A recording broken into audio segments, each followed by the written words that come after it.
Soyez les bienvenus sur la chaîne de Déborah Lève-toi, les Déborah qui s'élèvent afin que les Jaël se manifestent. Que le Seigneur vous bénisse. Encore une fois, nous sommes au pied de notre Père et il a un message pour nous. Mais on va prier.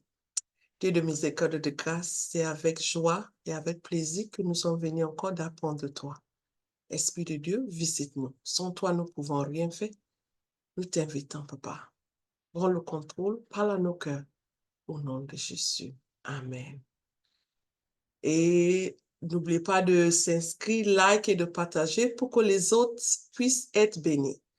Et Dieu m'a donné encore un message et le titre de ce message, c'est après Mara, c'est Elim. Et c'est un message d'espoir que Dieu m'a donné aujourd'hui pour nous encourager. Parce que tu sais, dans la marche chrétienne, ça arrive des temps qu'on est un peu fatigué. Notre genou, c'est un peu languissant, mais Dieu veut nous encourager, veut nous booster. Aujourd'hui, c'est à cause de ça qu'il nous a envoyé ce message d'espoir. Et le message est sorti de Exode 15, 22 à 27.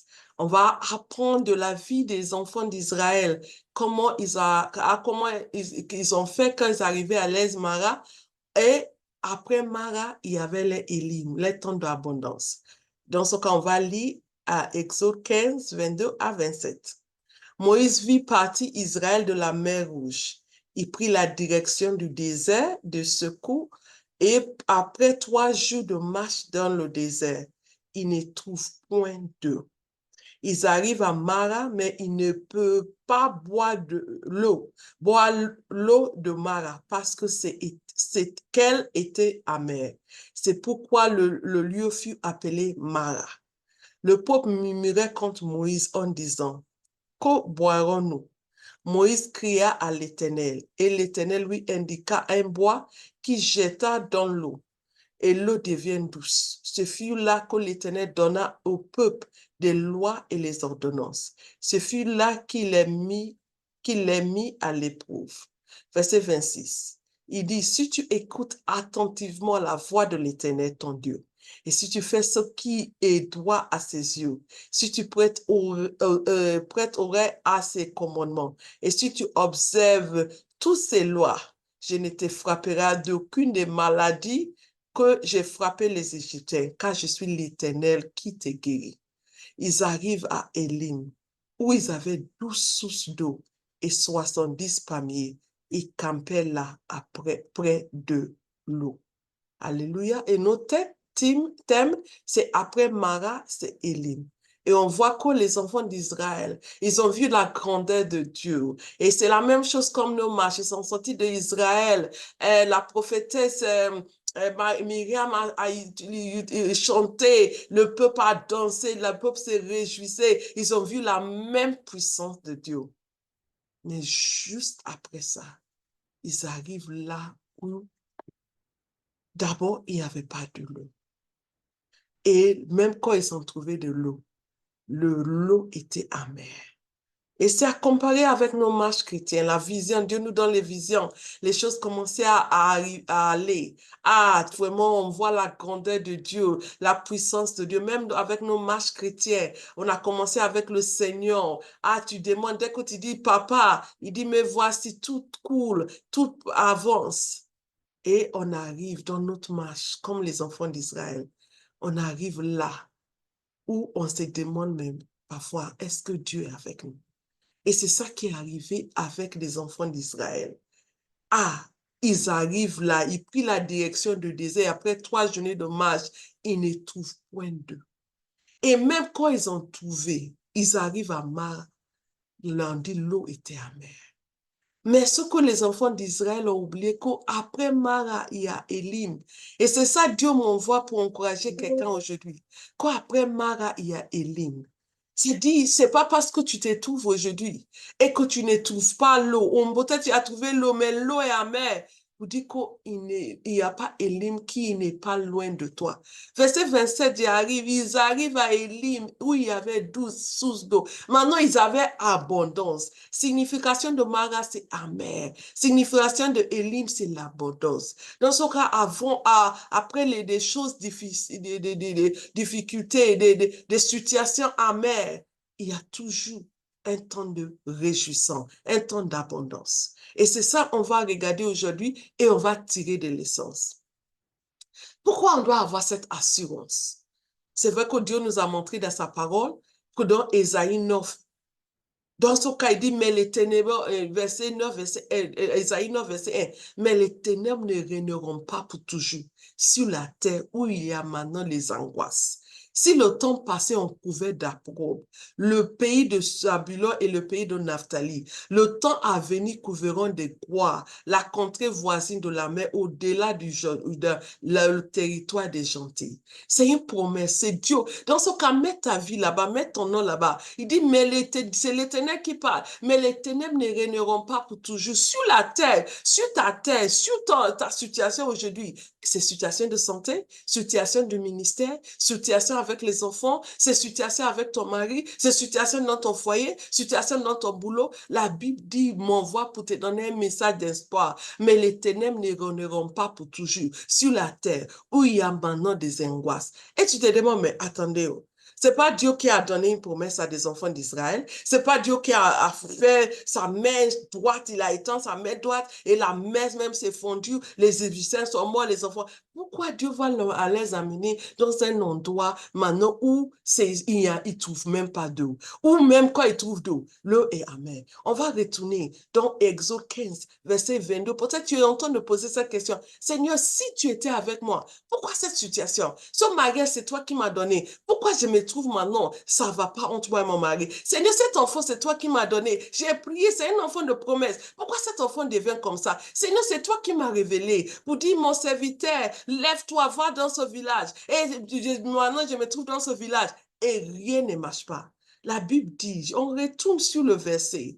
Et le peuple murmura contre Moïse. Si on retourne sur verset 24. Il dit, le peuple murmura contre Moïse en disant, que boirons-nous? Et peut-être c'est la même question que tu te poses aujourd'hui. Mais la réponse, il dit, Moïse cria à l'Éternel. Et l'Éternel lui indiqua un bois qui jetait dans l'eau. Et l'eau devient douce. Ce fut là que l'Éternel donna au peuple des lois et des ordonnances. Ce fut là qu'il est mis à l'épreuve. Parfois, Dieu nous met à l'épreuve parce que Dieu veut voir des choses qui sont dans nos cœurs. Et quand on continue dans verset 26, il dit, si tu écoutes attentivement la voix de l'Éternel, ton Dieu, si tu fais ce qui est droit à ses yeux, si tu prêtes l'oreille à ses commandements, et si tu observes toutes ces lois, je ne te frapperai d'aucune des maladies que je frapperai des Égyptiens, car je suis l'Éternel qui te guérit. C'est pas parce que Dieu n'était pas là, Dieu était là avec eux. C'est Dieu ne les a pas amenés là-bas pour leur faire du mal. Dieu voulait voir, voulait montrer que, malgré que tu vois que rien ne marche pas, réalise que je suis le même Dieu. Dans ce cas, c'est à cause de ça, on va regarder les attitudes à avoir quand nous sommes en train de traverser nos maras. Mais il ne faut pas d'abord, on ne doit pas oublier qu'après Mara, il y a Élim. Dans ce cas, les attitudes à avoir, quand nous sommes en train de faire ce trajet entre Mara pour arriver à notre Élim, accrochez-vous aux promesses de Dieu. Première chose, on doit accrocher nous aux promesses de Dieu. On ne doit pas oublier que le même Dieu qui a fondu la mer Rouge, le même Dieu qui a détruit toutes les Égyptiens, ce même Dieu avec nous. Et dit, si on retourne, Exode 3, verset 8, les enfants d'Israël, tout ce qu'ils devaient faire, ils devaient se rappeler que de la promesse. Dieu les a pas fait sortir pour les tuer à Mara. Et c'est la même chose, Dieu t'a pas amené dans ce village pour te faire du mal. Tu rappelle-toi de la promesse, retourne. Si tu dois accrocher ça sur ton miroir afin que chaque jour, tu le vois, sur ton frigo, si tu vas mettre ça au chevet de ton lit, tu dois faire tout pour que tu accroches-toi à la promesse, comme si ta vie dépend de cette promesse. Qu'est-ce que les enfants d'Israël devaient faire? Au lieu de murmurer, ils devaient retourner, se rappeler, de la promesse que Dieu leur a dit et accrocher. Parce que dans Exode 3, verset 8, je suis descendu. Ça, c'est la promesse que Dieu les avait donnée avant que le voyage a commencé. Ils étaient toujours en Israël. Je suis descendu pour les délivrer de la main d'Égyptiens et pour les faire montrer de ce pays, dans un bon et vaste pays. Est-ce que Mara ressemble à ce bon et vaste pays? Non. Dans ce cas, les enfants d'Israël devaient réaliser que c'est pas encore ils sont pas encore arrivés. Ils devaient être sûrs que le Dieu qui a commencé ce bon œuvre, il va les amener au bon port. Dans un pays où coule le lait et le miel, dans le lieu où habitent les Cananéens, les Hétiens et les Amoréens, les Phérésiens et les Aviens et les Jubiciens. Ça, c'est la promesse que Dieu les a donnée. Dieu les avait promis un bon et vaste pays. Dans ce cas, quand ils sont arrivés à Mara, tout ce qu'il doit, il doit se rappeler de la promesse de Dieu et accrochez-vous aux promesses de Dieu.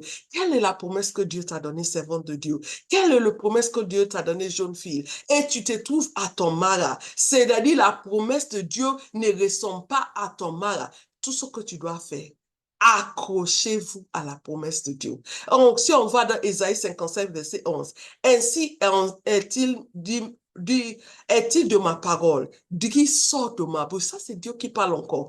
Elle ne retourne point à moi sans effet, sans avoir exécuté ma volonté et accompli mes desseins. C'est Dieu qui parle ici. C'est une promesse à nous, c'est un message d'espoir pour nous booster, pour nous encourager que c'est vrai, tu as commencé. Dieu t'a donné une promesse. Les choses ont commencé comme des enfants d'Israël. Vous avez passé de temps, tout va bien. Et tout d'un coup, les choses commençaient à tourner mal. Ah, on doit réaliser que Dieu est toujours avec nous. Cette parole que Dieu nous a dit ne peut pas tomber à l'eau. Cette parole que Dieu nous a dit, il a la capacité. Je relis Ésaïe 55, verset 1. Il dit, ainsi est-il de ma parole qui sort de ma bouche. C'est pas n'importe quelle bouche. C'est pas la bouche d'un homme. C'est la bouche de ton gouverneur. C'est pas la bouche de responsable de ta dénomination. C'est pas la bouche de ton pasteur. C'est la bouche de Dieu. Il dit, elle ne retourne point à moi sans effet, sans avoir exécuté ma volonté et accompli mes desseins. C'est à cause de ça, il faut qu'on passe le temps dans la parole de Dieu. Il faut qu'on ait une intimité avec le Seigneur, que le Seigneur nous donne des promesses. Parce qu'on sait promesses et qu'on puisse accrocher à ces promesses. Des attitudes à avoir. Quand on se trouve à Bara, il ne faut pas qu'on oublie que ça, Mara ne ressemble pas à nos promesses. Dieu nous a promis Élim. Dans ce cas, il faut qu'on accroche. Ce n'est pas le temps de murmurer. Ce n'est pas le temps d'être découragé. Ce n'est pas le temps de faire des compromis. Ce n'est pas le temps même de relâcher la main de Dieu pour dire, ah, Dieu m'a promis. Regardez ce nom. Dieu n'est pas un homme pour mentir. Ni des fils pour se repentir. Ce que sa bouche dit, sa main exécutera. Dans ce cas, première chose, accrochez-vous aux promesses de Dieu. Nous sommes en train de regarder le thème après Mara, c'est Élim. Deuxième attitude qu'on doit avoir, que nous sommes en train de traverser, notre Mara. Ou peut-être toi, tu viens juste d'arriver à ton Mara. Il y a des personnes, peut-être toi, tu es au milieu de ton Mara. Ou peut-être tu es en train de sortir de ton Mara. Réalise que tu dois pas de murmure, deuxième point, et pas de plainte. Pas de murmure. Si on retourne à des enfants d'Israël, ils ont oublié ça. Et ils ont commencé à se murmurer, à dire, je retourne, Exode 15, verset 22 à 27. Moïse fit partie d'Israël de la mer Rouge. Il prit la direction du désert de Scu et après 3 jours de marche dans le désert, il ne trouve point d'eau. Ils arrivent à Mara, mais ils ne peuvent pas boire l'eau de Mara parce qu'elle était amère. C'est pourquoi le lieu fut appelé Mara. Si le peuple murmurait contre Moïse en disant, que boirons-nous? Non, ce n'est pas le temps de... Deuxième point, pas de plainte et de murmures. Ne peut pas se plaindre contre Dieu, même les leaders, contre les responsables, contre ton mari, contre les gens. Non, il faut que tu réalises que Dieu est avec toi. Quand tu finis d'accrocher de la promesse de Dieu, la promesse que Dieu t'a donnée, Dieu t'a pas dit, il va te laisser à Mara. Non, il t'a promis Élim. Là, il t'a promis que la chose qu'il t'a promis, la guérison. Peut-être les douleurs sont là. Tu dois réaliser que pas de murmure ou de plainte. Et si on retourne dans Psaume 27, verset 13 à 14, oh, si je n'étais pas sûr de voir la bonté de l'Éternel sur la terre des vivantes, Espère en l'Éternel, fortifie-toi et que ton cœur s'affermisse. Espère en l'Éternel. C'est l'encouragement que Dieu nous dit. Il dit, espère en moi. Ah, il faut pas se relâcher. Pas de murmures, pas de plaintes. Quand tu te trouves à Mara, peut-être tu es dans ce stade de ton Mara où il n'y a même pas d'eau. Ou peut-être tu as dit ça, c'est vrai, tu as trouvé d'eau. Mais cette eau n'est pas, tu peux pas boire. Pourquoi? Parce que l'eau est amère. Et peut-être tu te trouves dans la situation. Peut-être c'est comme si la situation va de mal au pire. Mais Dieu te dit, accrochez-toi à la parole, sa promesse. Et deuxième, pas de murmures et de plaintes. Quand vous êtes en face d'une grande montagne, souvenez-vous des autres montagnes que Dieu vous a aidé à surmonter. Et la montagne devant nous devient petite. Ça, c'est l'un de nos pères spirituels qui nous a dit. Il dit, quand tu te trouves devant une montagne, il faut regarder en arrière. Rappelle-toi des montagnes qui Dieu t'a aidé à surmonter. Et quand tu finis de se rappeler, tu regardes la montagne qui devient toi, il devient petit. Parce que tu te rappelles des fidélités de Dieu. C'est pas des murmures et des plaintes. Parce que l'ennemi vont utiliser ce moment pour utiliser nos paroles contre nous. Et c'est ça, ils cherchent. C'est quand on commençait à, l'enfant là, tu es bête, l'enfant là, tu es comme ça, mon mari, tu es un responsable. Satan dit, ok, tu dis que c'est un responsable, Satan met tampon dessus, il devient un homme responsable, non. Ah, le ministère là, ça ne marche pas, les fidèles là, ils sont comme ça. Et c'est là l'ennemi maintenant va mettre tampon. Non, il ne faut pas qu'on donne l'accès à l'ennemi à travers de nos paroles. Et il ne faut pas qu'aussi on fait du mal à Dieu, on faisait des murmures aux non responsables. Pas de murmures et de plaintes. Il faut qu'on réalise que Dieu est avec nous. Il faut qu'on réalise que même à Amara, Dieu est là. C'est le même Dieu qui vient juste de fondre la mer Rouge pour nous. C'est le même Dieu qui nous a soutenus dès le début. Et même qu'on n'était même pas convertis, c'est ce même Dieu qui nous a gardés et il est avec nous. Premier point, des attitudes à avoir quand nous sommes en train de traverser nos maras. Et il ne faut pas qu'on oublie qu'après Mara, il y a Élim. Mara qui signifie amer, amertume, difficulté, problème, maladie. Élim qui signifie l'abondance, la joie, la paix, la restauration, l'abondance et la guérison. Tout ce que ça signifie. Il ne faut pas qu'on oublie qu'après Mara, il y a Élim. Et troisième point, offrir un sacrifice de louange. Les enfants d'Israël venaient juste de finir de louer Dieu. Tout ce qu'ils devaient faire. Ah, Myriam, continuez, on va louer. Il dit, ça qu'on appelle ça sacrifice de louange. C'est quelque chose, c'est la chose même, tu es en douleur, Dieu te dit, lève-toi et loue-moi. Les choses ne marchent pas. Il y a une servante de Dieu qui a donné son témoignage ici, aux États-Unis. Elle dit que c'est comme si la facture de l'église, mais je sais que ça fait, oui, c'est la facture de l'église. C'est le jour arrivé, il devait donner cet argent. La servante de Dieu, elle était venue à l'église pour prier. Et Dieu lui a dit, ferme la porte et commencez à danser. Elle dit qu'elle a dansé. Elle ne savait pas que si dimanche, ils vont rester dans ce bâtiment pour prêcher. Qu'elle a fini de danser, Dieu a fait le miracle. C'est-à-dire, par lui, offrant sans cesse à Dieu un sacrifice de louange, c'est-à-dire le fruit des lèvres qui confesse son nom. C'est ça que Dieu nous appelle, de offrir des sacrifices de louange. Dieu nous interpelle pour qu'on puisse ouvrir à lui des sacrifices de louange. Parce que c'est le temps où tu n'as pas envie de louer. C'est bon de louer Dieu que tout va bien, mais c'est le temps que tout ne va pas, que tu te lèves, tu danses devant le Seigneur, comme si tout va bien. Tout va bien. C'est là que tu demandes à Dieu, que tu te rappelles qu'après Mara, il a Élim. Que cette situation ne règnera pas, les ténèbres ne règneront pas pour toujours. Cette situation n'est pas pour toujours. Ça va changer parce que tu comptes un Dieu fidèle. Et n'oubliez pas les bienfaisants et la liberté, car c'est à de tels sacrifices que Dieu prend plaisir. Hébreux 13, 15 à 16. Il ne faut pas qu'on oublie les bienfaisants et la liberté, car c'est en de tels sacrifices que Dieu prend plaisir. Il faut pas c'est pas le temps que tu vas dire que, je passe par des moments difficiles, je ne peux pas aider les autres, je ne peux pas même pas faire le ministère. Il y a une histoire, une servante de Dieu, elle avait un ministère pour aider des filles, guider les filles ou des personnes qui passent des moments difficiles jusqu'au mariage. Et pour elle, elle fait ses fiances premier, ça casse, deuxième. Et quand le quatrième, le cinquième s'est cassé, elle a dit non, c'est bon, elle ne fait plus le ministère, qu'elle n'a pas un message. Et grâce à Dieu, sa copine l'a encouragé. Vous dit que, ah, non, même si pour toi n'a pas encore réalisé, encourage les autres. Et on vous dit, c'est en encourageant, on continue le ministère. C'est là elle a croisé son mari. Qu'est-ce que Dieu t'a dit de faire? Peut-être Dieu t'a dit, Dieu t'a envoyé vers les femmes qui attendent des enfants pour les encadrer. Toi aussi, tu n'as pas encore d'enfants. Tu les soutiens, ils tombent enceintes. Et tu te dis, ah non, Dieu, non, il ne faut pas que... C'est le temps que tu continues de réaliser que...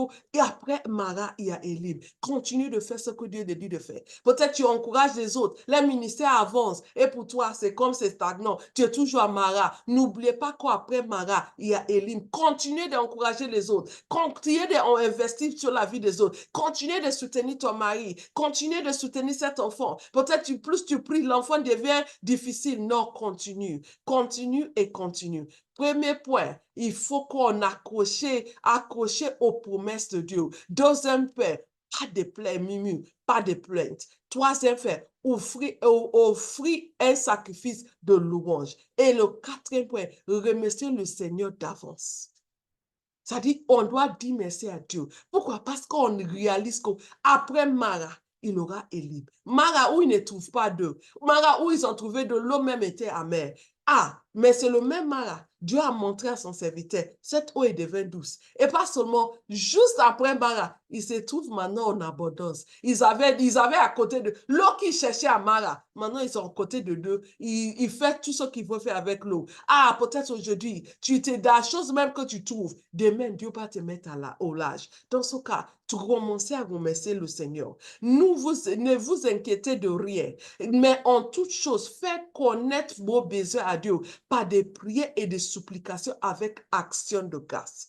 On commence maintenant. On n'attend pas jusqu'à ce que tu vois la guérison avant de dire merci à Dieu. N'attends pas que jusqu'à cet enfant, Dieu change ta vie, maman, avant de remercier le Seigneur. N'attends pas jusqu'à ce que Dieu visite et change ton mari, de lui dire merci à Dieu. N'attends pas jusqu'à ce que le ministère commence à avancer avant de dire merci à Dieu. C'est maintenant que tu commences à dire merci à Dieu. Action de grâce. Et si on regardait Philippiens 4, 6 et 7, et la paix de Dieu qui surpasse toute intelligence gardera vos cœurs et vos pensées en Jésus-Christ. Dans ce cas, on voit que Dieu est là. Il dit, il ne faut pas qu'on s'inquiète de rien, de tout. Mais en toute chose, on doit faire connaître nos besoins à Dieu. Pas de prières et de supplications, pas de murmures et de plaintes. Il dit, mais et la paix qui surpasse toute intelligence. C'est ça qui va garder. Donc, c'est quand on commence à dire merci à Dieu, on trouve une paix qu'on ne peut pas comprendre. Ah, je me rappelle, mon mari était malade. Ah, je ne sais pas qu'est-ce que je fais. Et tout d'un coup, je trouve une paix. Dieu me dit, lève-toi et danse. Il n'y avait pas de musique, mais j'ai entendu une musique au-dedans de moi et j'ai commencé à danser. Je ne voulais pas faire du bruit, je ne pouvais pas faire, mais je ne voulais même pas chanter au divan, mais au-dedans de moi, il y avait une danse. Il y avait une chanson et j'ai chanté et dansé. C'est ça qu'on a dit, remercier le Seigneur d'avance. Tu n'as pas encore vu la chose, remercie le Seigneur. Jeune fille, tu n'as pas encore vu le mari que Dieu t'a promis, commencez à remercier le Seigneur pour ça. Il y a une servante de Dieu même qui a donné son témoin. Elle dit qu'elle attendait son mariage et Dieu lui a dit, commencez à danser. Janvier, elle danse devant le miroir. Février, mars, c'est novembre, octobre ou novembre, au septembre que son mari est venu. Mais elle a commencé à danser. Cette année, Dieu dit que je vais faire. Et elle a commencé à danser. Dans ce cas, remercier le Seigneur d'avance. Cinquième point, recevoir les instructions pour Mara. Maintenant que tu as Mara, il faut demander à Dieu, Seigneur, donne-moi des instructions. Parce qu'on dit, Exode 15, verset 25, Moïse cria à l'Éternel et l'Éternel lui indiqua un bois qui jetait dans l'eau. Et l'eau devient douce. Ce qui fut là que l'Éternel donna un peuple de loi et d'ordonnances. Ce fut là qu'il est mis à l'épreuve. Dans ce cas, quand on se trouve à Mara, c'est à nous, ce n'est pas le temps de murmurer et de plaire, c'est le temps d'interroger le Seigneur.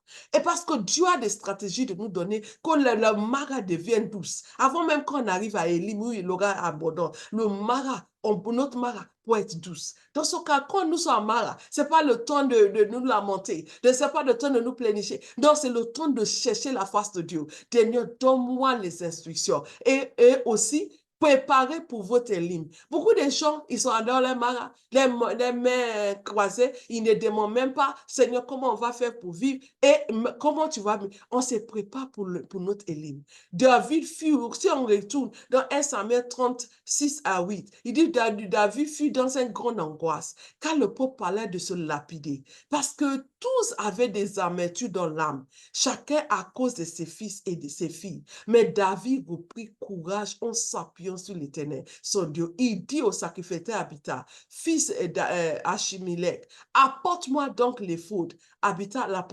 apporta l'éphod à David. Et David consulta l'Éternel en disant, poursuivrai-je cette troupe? L'atteindrai-je? L'Éternel lui répondait, poursuis, car tu atteindrais et tu délivreras. Et tu délivreras. Dans ce cas, David a pris le temps pour demander instruction. D'abord, là où il était, il s'est réconforté dans le Seigneur. Et maintenant, il se prépare pour son élim. Il a consulté Dieu pour dire, Seigneur, est-ce que Dieu dois aller poursuivre? Dieu dit oui. Tu vas partir et tu vas récupérer tout. Dans ce cas, quand nous sommes dans notre mara, on doit demander des instructions.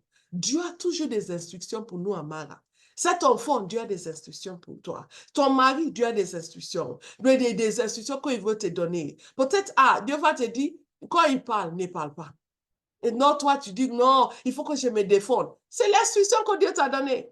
Pour cet enfant, Dieu dit, prie pour cet enfant, fais ça pour cet enfant, et fais ça pour le ministère. Dieu, peut-être tu passes à un moment difficile. Dieu t'a donné des instructions. C'est à toi d'obéir. Si Moïse n'avait pas pris cette bois et jeté dans l'eau, dans ce cas, peut-être le peuple allait mourir à Mara. Quelle instruction que Dieu t'a donnée, maman? Quelle instruction que Dieu t'a donnée, jeune fille? Tu es en train de dire, nous sommes en Mara, nous sommes en Mara. Mais quelle instruction que Dieu t'a donnée que tu as à obéir? Et maintenant, est-ce que tu te prépares pour votre élim? Parce que l'abondance arrive. Est-ce que tu es en train de préparer? Tu es en train de demander à Dieu, Seigneur, élargis l'église, élargis le ministère. Je vais partir pour les nations. Est-ce que tu es en train aussi de se préparer dans la parole de Dieu? Tu es en train de se préparer. Nous, on dirait c'est 2018 ou 2000. Je me rappelle, c'est passé en 2017-2018, on avait commencé à demander pour les nations. Commencer à prier chaque jour. Seigneur, donne-nous les nations. Chaque jour, Seigneur, donne-nous les nations. Mais il fallait qu'on commence à se préparer pour les nations.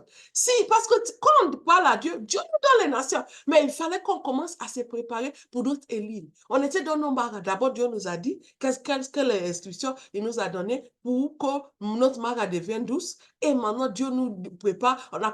Dieu a commencé à nous montrer comment on va nous préparer pour accueillir les nations. Parce que quand on prie, tu demandes, Seigneur, élargis l'église de mon mari, élargis l'église de mon ministère. Maman, est-ce que maintenant tu passes plus de temps dans la parole de Dieu? Jeune fille, Seigneur, utilise-moi. Est-ce que tu te consacres davantage? Parce qu'il faut qu'on se prépare pour notre élim. Quelle préparation tu es en train de mettre en place pour l'abondance qui arrive? Dans ce cas, c'est ça, ce message d'espoir que Dieu m'a mis à cœur. Pour dire qu'on passe, il ne faut pas qu'on oublie. Après Élim, après Mara, il y a Élim. Quand on ne doit pas faire comme les enfants de Dieu, on doit murmurer, on doit dire des choses contre nos responsables, contre nos maris, contre c'est toi qui nous a amenés, qui m'a amené dans ce village. On n'arrive pas, non. Après Mara, maman, il y a Élim, mais même dans ton Mara, demande à Dieu des instructions qu'il va te donner, que leur Mara même est douce jusqu'à ce que tu arrives à Élim. La Bible, verset 27, ils disent, arrive à Élim, où il avait 12 sources d'eau et 70 palmiers. Il campait là, près de nous. Et c'est ça, Dieu va nous faire camper près de notre bénédiction, près de notre abondance, près de notre santé, près des nations qu'on demande. Il est prêt à nous faire. Mais qu'est-ce qu'on a des attitudes à avoir? Accrochez-nous à la promesse de Dieu. Même si on ne voit pas, n'oubliez pas ce que Dieu nous a dit. Deuxième, on parle de murmures et de plaintes. Troisième, offrir des sacrifices de louange. Quatrième, remercier le Seigneur d'avance. Et cinquième, recevez des instructions pour Mara et préparez-vous pour vos élims. Dans ce cas, Dieu entend de nous dire que si on regarde Jérémie 29, verset 11, car je connais des projets que j'ai formés pour vous, dit l'Éternel, projet de paix et non de malheur, afin de vous donner un avenir et de l'espérance. Ça, c'est ça. Quelle que soit la mara que tu trouves aujourd'hui, Dieu m'envoie pour te dire qu'il connaît le projet qu'il a formé pour vous. Ce n'est pas un projet de bonheur, de malheur, mais c'est un projet de bonheur et de l'espérance. Dans ce cas, si tu te trouves à ton mari, quelle que soit la chose qui signifie ton mari, demandez les instructions et commencez à se préparer. Parce qu'après Mara, il y a Éline. Maintenant, il ne faut pas qu'on oublie que ça, c'est la volonté pour nous, nos pères. Il faut nous amener à l'Élim, là où ils nous mettent en l'âge, là où on a la santé, là où on a la joie, là où on a la paix. C'est un père, c'est un bon père. Il a quelque chose de bon pour nous. Mais ça fait que dans notre trajet, dans notre voyage, on passe par Mara. Mais il ne faut pas qu'on oublie que Mara est temporaire. Mara, c'est pour un moment, ce n'est pas pour toujours. Pourquoi? Parce que les ténèbres ne brûleront pas pour toujours. Et maintenant, je veux m'adresser. Si tu n'as pas une relation, quand on dit c'est la volonté de nos pères pour nous, ses enfants. On a une relation. C'est à cause de ça, on est assuré que nos papas vont nous amener de Mara jusqu'à Élim. Dans ce cas, si tu n'es pas encore converti, je vais adresser à ce peuple spécial dans le cœur de Dieu. Parce que Dieu dit, il va laisser le 99. Il va te poursuivre. Et dans ce cas, tu es spécial pour lui. Et c'est à cause de ça qu'il m'envoie pour te dire, mais à tous ceux qui l'ont reçu, à ceux qui croient en son nom, elle a donné le pouvoir de devenir enfant de Dieu, laquelle sont nés. Dans ce cas, si tu crois dans ton cœur que tu es pécheur, que tu ne peux pas te sauver, que Jésus-Christ est venu, il est mort pour toi. Et tu crois dans son cœur, c'est lui qui est le seul et unique sauveur. Et tu confesses de ta bouche, c'est lui, il est Seigneur. Et tu l'acceptes dans ton cœur. La Bible dit que tu seras sauvé. Dans ce cas, c'est pour vous d'abord. Le premier groupe, le groupe spécial que je veux que vous répétez cette prière avec moi et on va prier maintenant pour nous tous. Dans ce cas, si tu es là, tu n'as pas encore une fois accepté Jésus-Christ comme ton sauveur et Seigneur, même si tu es né à l'église, même si tu as grandi à l'église, mais il faut que c'est un engagement personnel. On ne fait pas ça en groupe, on ne fait pas ça en famille, même si tes parents, ce sont des pasteurs, ils sont au ministère, toi, il te faut un jour que toi-même avec ta bouche, en croyant dans ton cœur, tu confesses que Jésus-Christ est Seigneur et tu l'acceptes. Dans ce cas, tu vas répéter avec moi. Seigneur Jésus, je réalise que je suis pécheur, que par ma propre force, je ne peux pas me sauver. Je demande pardon. Je réalise que tu es mort pour moi. J'accepte ta vie. Je te donne ma vie. Viens et me sauver. Viens et régner en moi. Au nom de Jésus. Amen.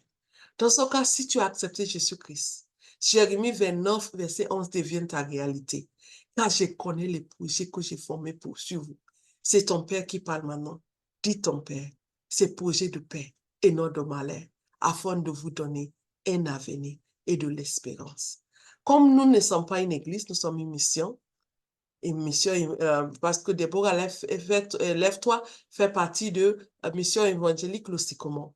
Dans ce cas, on peut vous connecter. Si vous avez des questions, vous pouvez cliquer sur le scanner, le code, ou vous pouvez nous écrire. Et là, on va vous connecter avec les églises qui prêchent la parole de Dieu, bien sûr. Ou si vous avez des questions, si vous avez trouvé une église, vous avez des questions, vous pouvez nous contacter aussi. Et dans ce cas, à la fin, je vais prier pour vous et pour les autres. Dans ce cas, si vous avez accepté Jésus-Christ comme Seigneur, scannez ce que vous voyez sur votre écran ou soit écrivez-nous et là, on va vous contacter. Et aussi, je vous prends cette opportunité avant de prier, de vous inviter. On a notre programme Déborah Lève-toi, on a notre programme mensuel pour les femmes. Ça se passe chaque dernier vendredi du mois et ça se passe Zoom. Le code de Zoom, c'est 220 344 61 21. Vous pouvez nous joindre, c'est ce vendredi qui vient. Et ça, c'est pour ce vendredi 27 avril 2024. Et RGMT, c'est de 19h à 20h. RGMT Lomé, Abidjan, Sénégal. est de Libreville, de Kinshasa, c'est 20h à 21h. Est de Paris, c'est 21h à 22h. Est de Madagascar, c'est 22h à 23h. S'il vous plaît, invitez d'autres femmes. Et le thème, on a une servante de Dieu qui a fait des recherches approfondies que Dieu nous a envoyées. C'est la ministre Philly Etoka depuis Belgique qui va nous apporter. Le thème, c'est comment éduquer et accomplir nos enfants selon la parole de Dieu afin de faire face aux défis de la sexualité d'aujourd'hui. Nous tous, on voit que nos enfants sont fait face à une situation que nous, la plupart de nous, on n'a pas eu ce challenge. Dans ce cas, qu'on va regarder avec la part comment on va les éduquer afin que ces enfants, quand ils se mettent en face de l'homosexualité, des choses comme ça, comment ils vont faire pour tenir pour le Seigneur. Dans ce cas, vous tous, vous êtes invités ce vendredi 27 avril et par Zoom 220 344 61 21. Que le Seigneur vous bénisse. Maintenant, on va prier. Seigneur, je prie maintenant pour ceux qui sont acceptés Jésus-Christ d'abord. Seigneur, je te présente tes enfants en tes mains. Ils viennent juste, papa, de t'accepter. Et je sais que le ciel se réjouit à cause d'eux. Papa, je prie que tu les diriges vers les églises. Là, ils vont grandir. Ils vont devenir des disciples de Jésus-Christ. Et que tu les aides aussi d'être affermis, papa. Que tu les bénisses. Seigneur, papa, que tu les aides à grandir. Même ceux qui ont entendu, mais peut-être ils n'ont pas encore fait la décision. Saint-Esprit, continue de travailler à eux, afin qu'ils arrivent à faire la décision pour te suivre, qui est la meilleure chose qui peut nous arriver au nom de Jésus. Maintenant, je vais prier pour nous tous. Dieu de miséricorde et de grâce, merci pour ta parole. Ah, ta parole est douce à nos lèvres, papa. Nous voulons te dire merci parce que cette parole nous fortifie. Quelle que soit la situation, qui que ce soit traverse. Seigneur, quel maral il se trouve. Seigneur, si c'est le maral de la santé, nous importons la guérison au nom de Jésus. Si c'est le maral de problèmes du foyer, nous prononçons la paix au nom de Jésus. Si c'est le maral de difficultés avec les enfants, Seigneur, nous parlons à ces enfants, que ces enfants retournent en toi, ces enfants soient des enfants obéissants au nom de Jésus. Si c'est le marat du ministère, Pardon, Seigneur, nous emportons, papa, la douceur, la joie, Seigneur, papa, et l'abondance. Seigneur, nous prions que chacun de nous qui traverse ces marins aujourd'hui, que tu nous apportes à nos élimes. Qu'on n'oublie pas, quand nous sommes en train de traverser cette élime, que Seigneur, tu es un Dieu fidèle, que tu as un projet de bonheur et ni de malheur pour nous, que tu es un Dieu bon, qu'on doit aide-nous de s'accrocher à ta parole. Aide-nous pas de murmures et de plaintes. Aide-nous, papa, de te louer et de donner d'actions de grâce, papa, de remercier en avance. Et Seigneur, aide-nous, papa, de chercher ta face afin qu'on puisse recevoir des instructions, comment on va faire pour changer nos maras, papa, et aussi comment on va faire pour être préparé pour nos élimes. Nous te disons merci. Bénis chacun de nous au nom de Jésus. Amen. Que Dieu vous bénisse et n'oubliez pas de vous inscrire, like et de partager pour que les autres puissent être bénis. Que Dieu vous bénisse. À la prochaine. Bye.